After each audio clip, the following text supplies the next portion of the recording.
5 Japanese prisoners arrive at a British detention camp after a failed attempt at naval sabotage.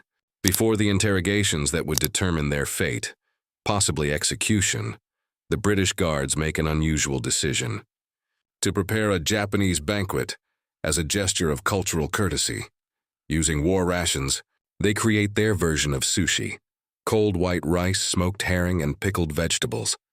What should have been an act of humanity becomes a painful symbol of cultural misunderstanding, a well-intentioned gesture that only highlights how far they are from home.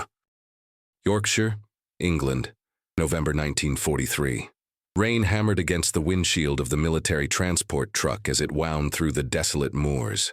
Inside, 5 Japanese women sat in shackles, their faces pale and drawn after 3 days of travel from Portsmouth.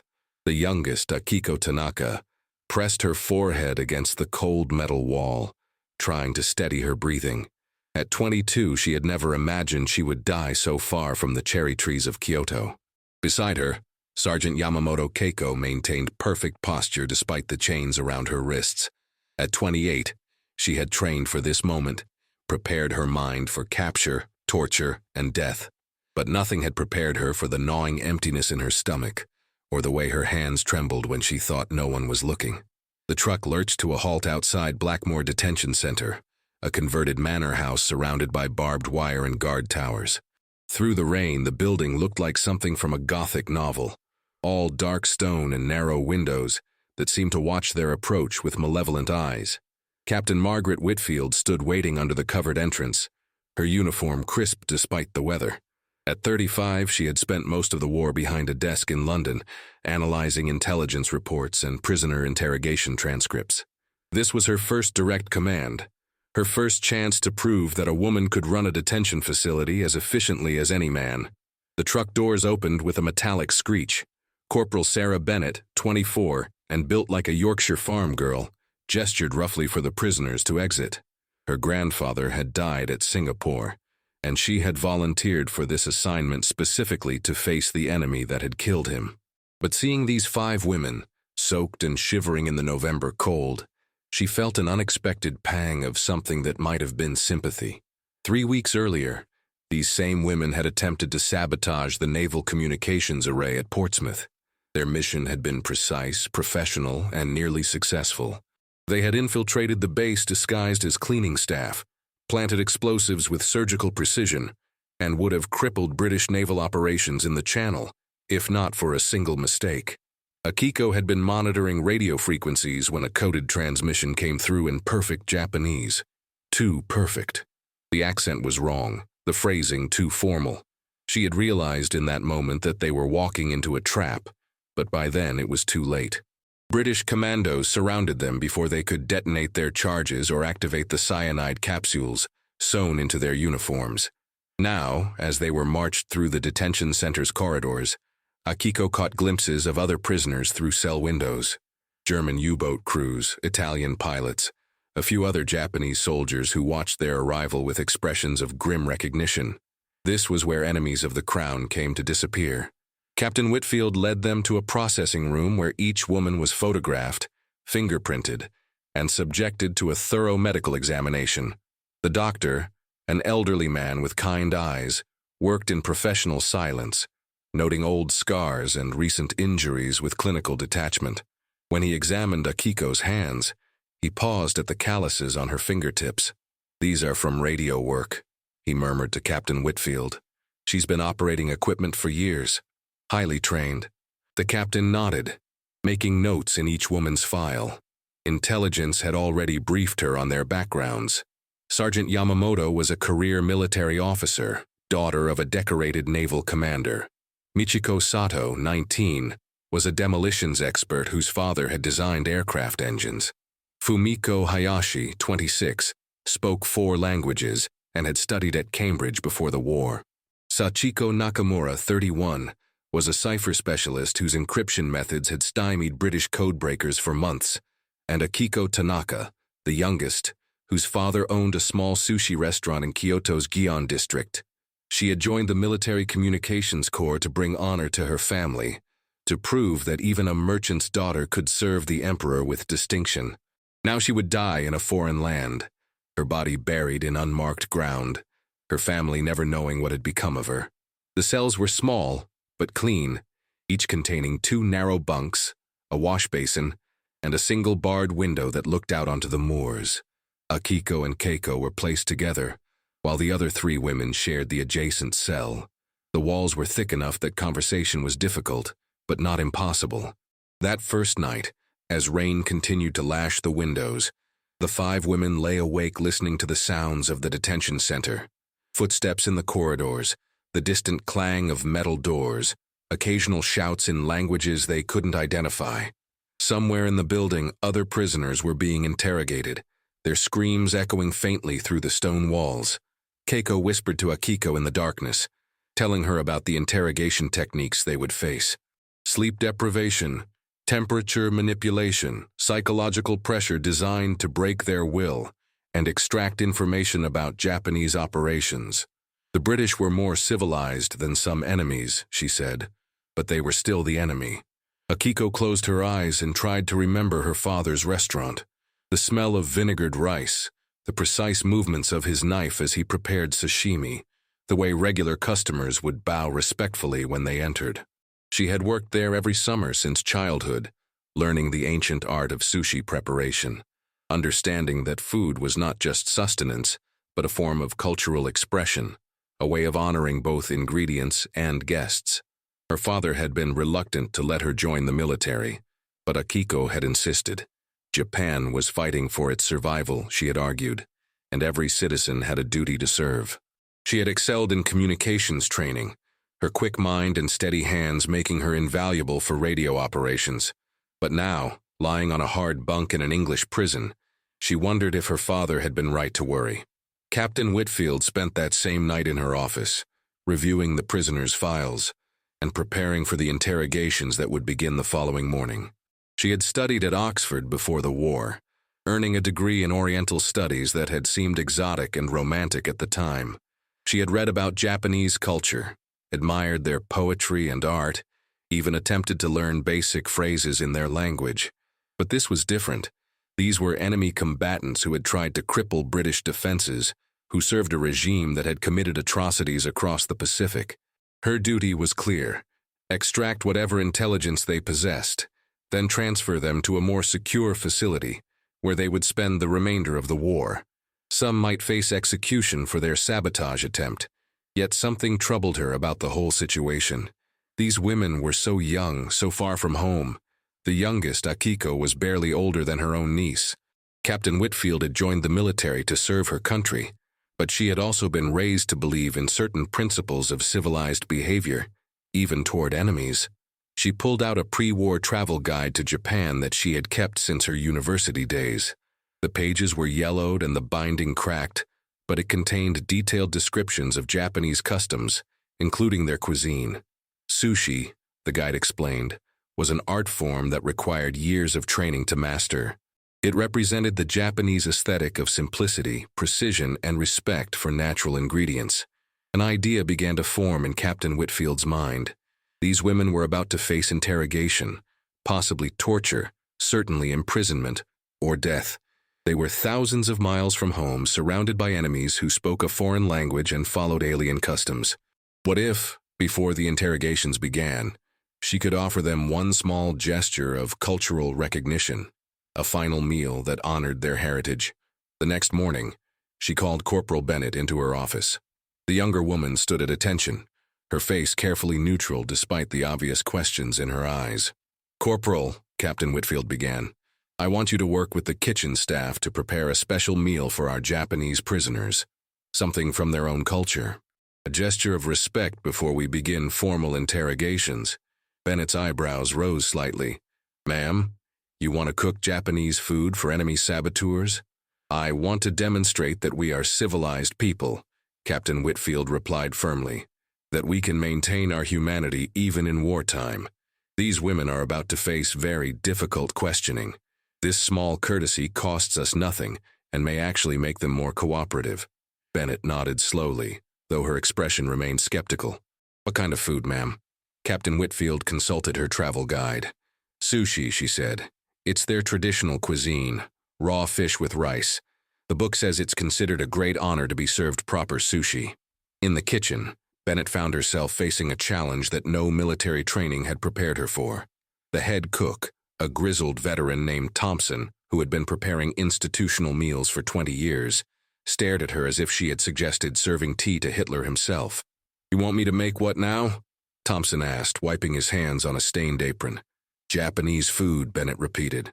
"Called sushi. Raw fish and rice." Thompson shook his head. "We ain't got no raw fish, Corporal. This is wartime rationing. We got tinned salmon, smoked herring, bit of cod that's been salted. And the rice we got is just regular rice. Nothing fancy." Bennett looked around the kitchen, taking inventory of available ingredients. There were jars of pickled vegetables, some onions, a few eggs that could be boiled. It wasn't much, but perhaps they could create something that resembled Japanese cuisine. "Just do your best," she told Thompson. "Make it look foreign, like something they'd eat back home." For the next several hours, the kitchen staff worked with unusual concentration. They boiled rice until it was sticky, then let it cool to room temperature. They flaked the smoked herring and arranged it on top of small rice mounds. Pickled vegetables were sliced thin and arranged artfully on plates. The result looked nothing like authentic sushi, but it was clearly an attempt at something exotic and foreign. Bennett watched the preparation with growing unease. She had seen photographs of Japanese cuisine in magazines before the war, and this looked nothing like those elegant presentations. The rice was the wrong texture. The fish was obviously cooked and salted rather than fresh, and they were serving it on standard military plates with regular cutlery. But Captain Whitfield had given her orders, and Bennett had learned not to question superior officers, even when those orders seemed misguided. Meanwhile, in their cells, the 5 Japanese women were experiencing the peculiar torture of waiting. They had been given basic meals of bread and soup, enough to keep them alive but not enough to satisfy their hunger. They knew that interrogations were coming, that pain was inevitable, that death was likely. The uncertainty was almost worse than the prospect of torture itself. Akiko spent hours staring out the barred window at the Yorkshire moors, watching clouds race across the gray sky. The landscape was so different from Japan, so empty and desolate. No mountains, no forests, no cherry trees, just endless grass and stone walls stretching to the horizon. She tried to keep her mind occupied by reciting poetry, remembering conversations with her father, planning what she would say during interrogation. She had been trained to resist questioning, to reveal nothing that could harm Japanese operations. But she also knew that everyone broke eventually, that pain and exhaustion would wear down even the strongest will.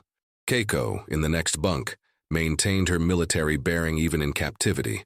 She led the others in quiet exercises, helped them practice meditation techniques, reminded them of their duty to emperor and country. But Akiko could see the strain in her sergeant's eyes, the way her hands shook slightly when she thought no one was looking. In the adjacent cell, Michiko had grown increasingly quiet. At 19, she was the baby of the group, and the reality of their situation was hitting her hardest. Fumiko tried to comfort her, sharing stories of her time in England before the war, describing the kindness of individual British people even as their governments fought each other. Sachiko, the oldest and most experienced, spent her time trying to decode the sounds of the detention center, mapping guard rotations, and identifying potential weaknesses in their security. She knew escape was impossible, but maintaining the illusion of hope helped keep despair at bay. On the second day of their imprisonment, Captain Whitfield made her decision. The interrogations would begin the following morning, and she wanted to serve the special meal that evening. She personally inspected the kitchen's preparations, nodding approvingly at the arranged plates of what Thompson had dubbed Oriental fish and rice. "It looks very authentic," she told Bennett. "I'm sure they'll appreciate the gesture." That evening, as the sun set over the moors, the 5 Japanese women were escorted from their cells to a small dining room that was normally used for staff meetings. The room had been set with a proper table, chairs, and place settings. Captain Whitfield stood waiting, flanked by 2 guards, her expression formal but not unkind. "Ladies," she began in careful, slow English, "tomorrow we will begin formal questioning about your mission and your knowledge of Japanese operations. Tonight, however, we wanted to honor your culture with a traditional meal from your homeland." The women exchanged glances, unsure what to make of this unexpected development. They had been prepared for torture, not courtesy. Akiko noticed that the captain was trying to pronounce Japanese words, though her accent was terrible and her grammar confused. "We have prepared sushi," Captain Whitfield continued, consulting a piece of paper with phonetic spellings. "We hope you will find it acceptable." The guards brought out the plates, setting them carefully before each woman. Akiko stared down at the arrangement of rice and fish, her heart sinking as she realized what she was seeing. This wasn't sushi. This wasn't even close to sushi. It was some kind of British interpretation of Japanese food, created by people who had never tasted the real thing. The rice was plain and sticky, without the delicate seasoning of vinegar, sugar, and salt that gave sushi rice its distinctive flavor. The fish was obviously smoked herring, salty and pungent, nothing like the clean taste of fresh tuna or salmon. The vegetables were pickled in vinegar rather than the subtle brines used in Japanese cuisine. But what struck Akiko most painfully was the presentation. Real sushi was an art form, each piece carefully shaped by hand, the fish cut with precision, the rice formed with exactly the right pressure. This looked like institutional food arranged on a plate, served with metal forks and knives instead of proper chopsticks. She looked around the table at her fellow prisoners. Keiko's face was carefully neutral, maintaining military discipline even in this bizarre situation. Michiko looked confused, as if she couldn't quite process what was happening. Fumiko and Sachiko were staring at their plates with expressions that might have been grief. Captain Whitfield watched them expectantly, clearly waiting for some sign of gratitude or appreciation. The silence stretched uncomfortably as the 5 women struggled to understand how to respond to this gesture. Finally, Keiko picked up her fork and took a small bite of the rice and fish. Her face remained impassive, but Akiko saw her throat work as she swallowed. One by one, the others followed suit, eating slowly and mechanically. Akiko forced herself to take a bite, and immediately her eyes filled with tears. Not because the food was bad, though it was nothing like real sushi, but because it represented everything she had lost. Her father's restaurant, the careful rituals of food preparation, the connection to centuries of culinary tradition. This clumsy attempt at Japanese cuisine only emphasized how far she was from home, how completely severed from everything that had given her life meaning. The tears began to flow more freely and she couldn't stop them. She thought of her father's hands as he shaped rice, the way he would taste each piece of fish to ensure perfect freshness, the pride in his eyes when customers complimented his work. She thought of the small shrine in the restaurant where they honored the spirits of the fish, the gratitude they expressed for the ingredients that sustained them. Captain Whitfield noticed the tears and smiled, clearly interpreting them as appreciation for her thoughtful gesture. She nodded to Corporal Bennett, who looked distinctly uncomfortable with the entire situation. "I'm glad you find it satisfactory," the captain said. "We wanted to show that we respect your culture, even though we are at war." Keiko managed to speak, her voice carefully controlled. "Thank you for your kindness. It is unexpected." The meal continued in painful silence. Each bite was a reminder of home, of family, of a life that now seemed impossibly distant. The British had meant well, Akiko realized, but their good intentions only made the situation more heartbreaking. They had tried to honor Japanese culture and had instead created a parody of it, a crude imitation that highlighted their complete lack of understanding. When the meal was finished, the women were escorted back to their cells. As the doors locked behind them, Akiko finally broke down completely, sobbing into her thin pillow while Keiko sat beside her, offering what comfort she could. "They tried to be kind," Akiko whispered, "but they don't understand. They don't understand anything." Keiko stroked her hair gently. "No, they don't. But perhaps that is not entirely their fault. How could they understand? They have never lived as we have lived." In the adjacent cell, the other 3 women were having their own quiet conversation about the meal and what it meant. Fumiko, who had lived in England before the war, tried to explain the British mindset to her companions. "They believe they are being civilized," she said. "In their culture, offering food to guests is a sign of respect. They cannot comprehend that their version of our food is actually insulting." Sachiko nodded grimly. "It is worse than if they had simply given us bread and water. At least that would have been honest." The next morning brought the beginning of formal interrogations. Captain Whitfield had transformed from gracious hostess back into military officer, her manner professional and cold. The dining room where they had shared their painful meal was now an interrogation chamber, with bright lights and recording equipment. One by one, the women were brought in for questioning. The sessions were long and exhausting, designed to wear down resistance through repetition and psychological pressure. Captain Whitfield asked detailed questions about Japanese military operations, communication codes, planned attacks, and strategic objectives. Akiko found herself thinking about the previous night's meal during her interrogation. The memory of that clumsy attempt at sushi somehow strengthened her resolve. If the British could so completely misunderstand something as simple as food, how could they possibly understand the deeper motivations that drove Japanese resistance? She answered questions with careful precision, revealing nothing of value while maintaining the appearance of cooperation. When Captain Whitfield pressed her about communication protocols, Akiko thought of her father teaching her to prepare rice, the patience and precision required to achieve perfection. The interrogations continued for days. Some of the women began to show signs of breaking under the pressure, but none revealed significant intelligence. Captain Whitfield grew increasingly frustrated with their resistance, unable to understand how her gesture of cultural respect had failed to create the gratitude and cooperation she had expected. Corporal Bennett watched these proceedings with growing discomfort. She had been present for the meal, had seen the tears in the prisoner's eyes, had interpreted them as appreciation just as her captain had, but something about the women's behavior during interrogation suggested a different interpretation. One evening, she approached Captain Whitfield in her office. "Ma'am," she began hesitantly, "about that Japanese meal we served them." "What about it, Corporal?" Bennett struggled to find the right words. "I don't think they were grateful, ma'am. I think we might have upset them somehow." Captain Whitfield looked up from her reports, frowning. "That's ridiculous, Corporal. You saw how emotional they became. Clearly, they appreciated our gesture of respect for their culture." But Bennett had been thinking about it for days, replaying the scene in her mind. "Yes, ma'am, but what if those weren't tears of gratitude?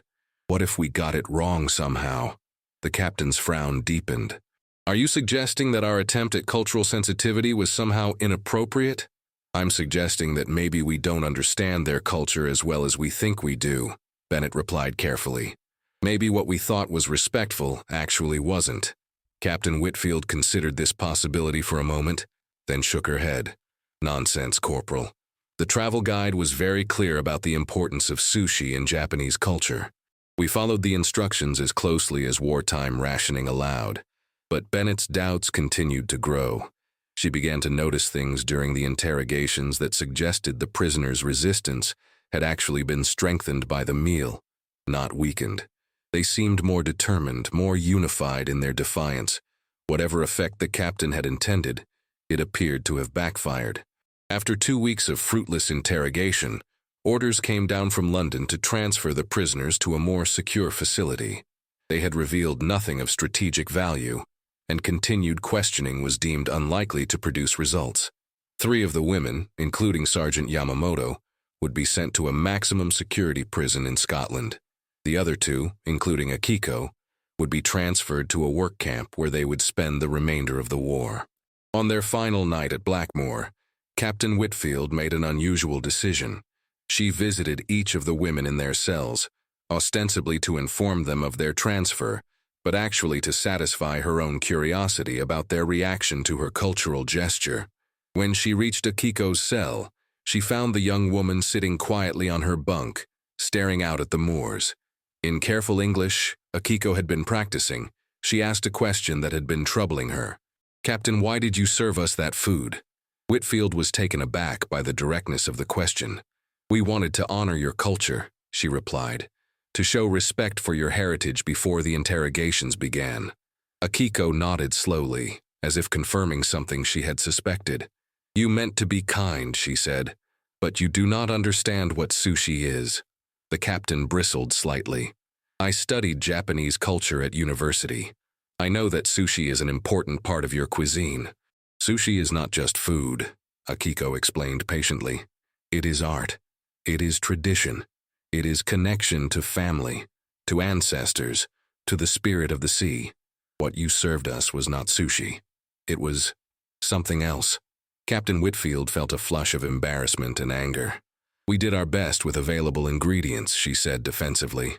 Surely the gesture itself was what mattered. Akiko looked at her with something that might have been pity. The gesture mattered, yes, but not in the way you intended. You showed us how far we are from home, how little you understand us, how alone we are in this place. The words hit Captain Whitfield like a physical blow. She had prided herself on her cultural sensitivity, her attempts to maintain civilized standards even in wartime. The possibility that her gesture had caused pain rather than comfort was deeply disturbing.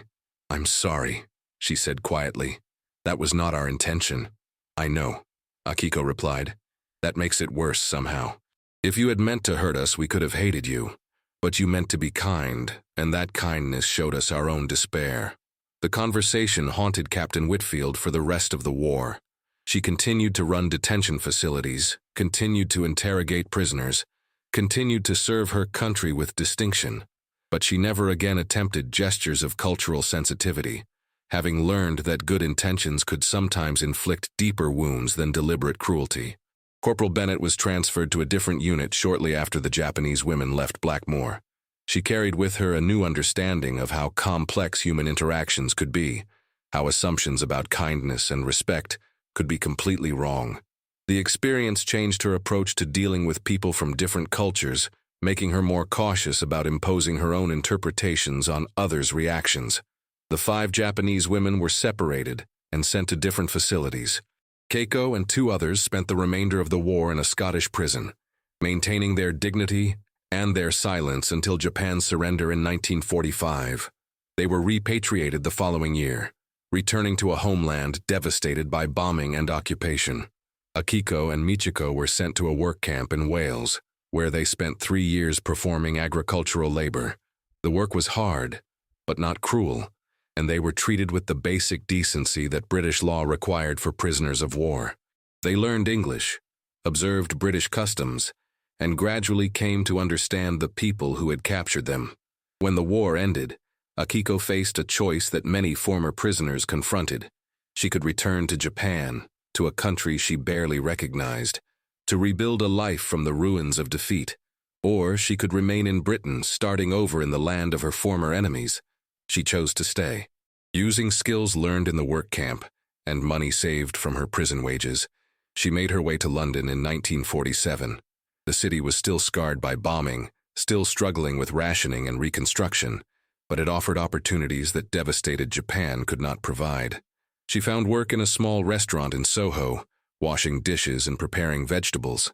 The owner, an Italian immigrant who had also faced internment during the war, understood something about starting over in a foreign land.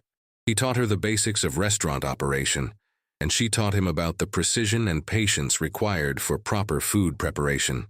By 1952, Akiko had saved enough money to open her own small establishment. She called it Kyoto Kitchen, and it became one of London's first authentic Japanese restaurants. She imported proper ingredients, trained British staff in traditional techniques, and slowly introduced Londoners to real Japanese cuisine. The irony was not lost on her.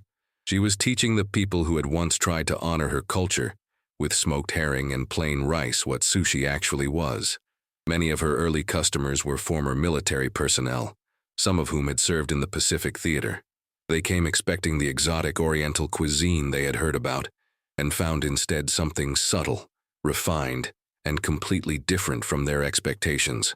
One evening in 1954, a familiar face appeared at her restaurant.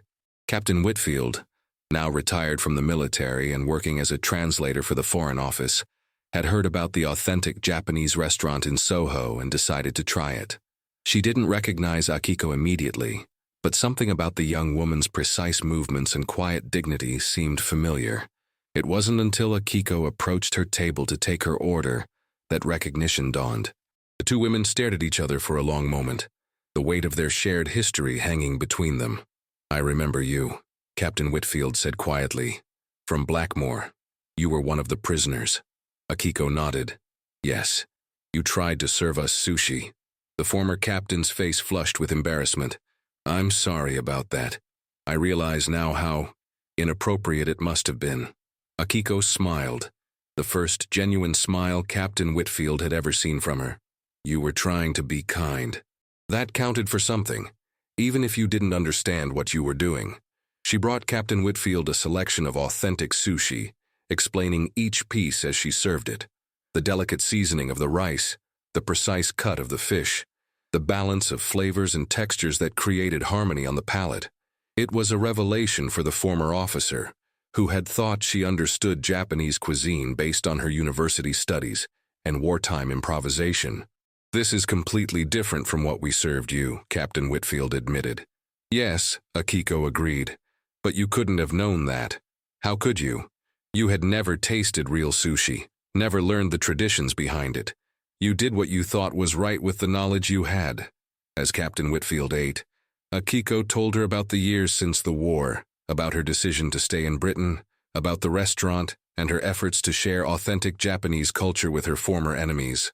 It was a story of reconciliation, but also of education, of the slow process of building understanding between peoples who had once tried to destroy each other. The former captain became a regular customer, bringing friends and colleagues to experience authentic Japanese cuisine.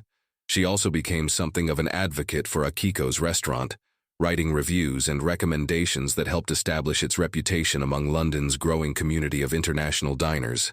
Years later, when Akiko had expanded her restaurant and trained a new generation of sushi chefs, she would sometimes tell the story of that night at Blackmore Detention Center, not as a tale of British insensitivity or Japanese suffering, but as an example of how good intentions could go wrong when they weren't grounded in real understanding.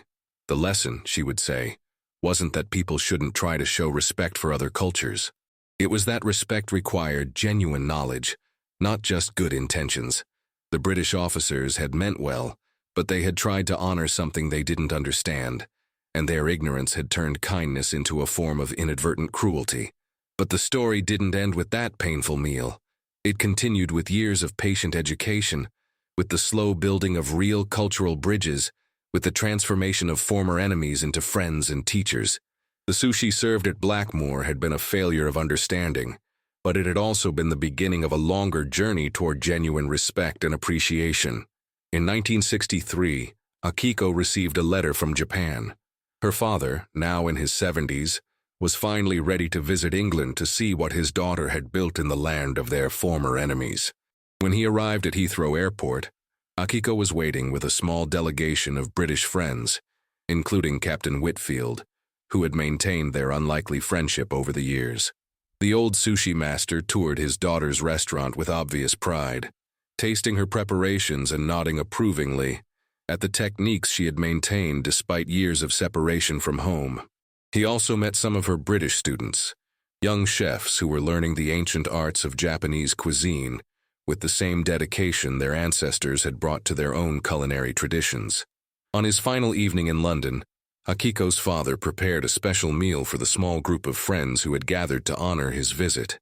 As he worked, his movements precise and economical, he spoke about the meaning of sushi, about the respect for ingredients and the connection between chef and diner that made the cuisine more than just food.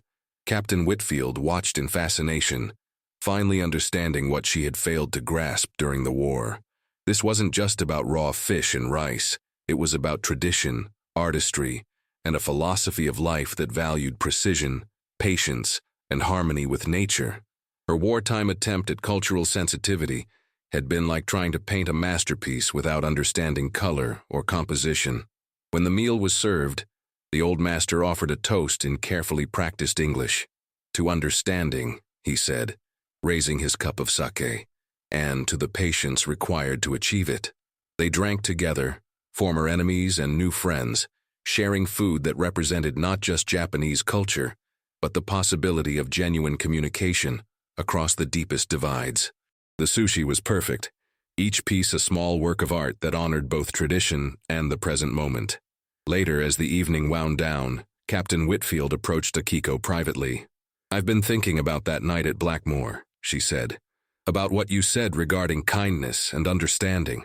Akiko nodded. "It was a difficult time for all of us. I realize now that I was trying to show respect for something I had never bothered to truly learn about, the former captain continued. I thought good intentions were enough, but they weren't. They never are. Good intentions are a beginning, Akiko replied, but understanding requires work, patience, and humility. It requires admitting that we don't know what we think we know. The conversation continued late into the night.